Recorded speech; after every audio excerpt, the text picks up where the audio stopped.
சென்னை பூந்தமல்லி அருகே குத்தம்பாளையத்தில் அமைக்கப்படும் பேருந்து நிலையம் நவம்பர் மாதத்திற்குள் திறக்கப்படும் என்று அமைச்சர் சேகர்பாபு தெரிவித்துள்ளார். குத்தம்பாக்கத்தில் 414 கோடி ரூபாய் மதிப்பில் 25 ஏக்கர் பரப்பளவு கொண்ட பிரம்மாண்ட பேருந்து நிலையம் கட்டப்பட்டு வருகிறது. இந்த பேருந்து நிலைய பணிகளை அமைச்சர்கள் சேகர்பாபு, நாசர் ஆகியோர் பார்வையிட்டு ஆய்வு செய்தனர்.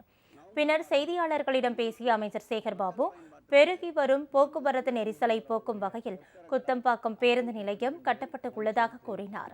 இந்த பேருந்து நிலையத்திலிருந்து வெளியூர்களுக்கு 1000க்கும் மேற்பட்ட பேருந்துகள் இயக்கப்பட உள்ளதாக தெரிவித்தார்.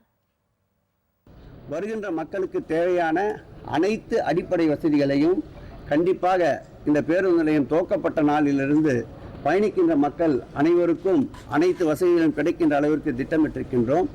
இந்த பேருந்து நிலையமானது நவம்பர் மாதம் இறுதிக்குள் மக்கள் பயன்பாட்டிற்கு மாண்புமிகு தமிழக முதல்வர் அவருடைய பொற்கரங்களால் அர்ப்பணிக்கப்படும் என்பதை மகிழ்ச்சியோடு தெரிவித்துக் கொள்கிறோம்.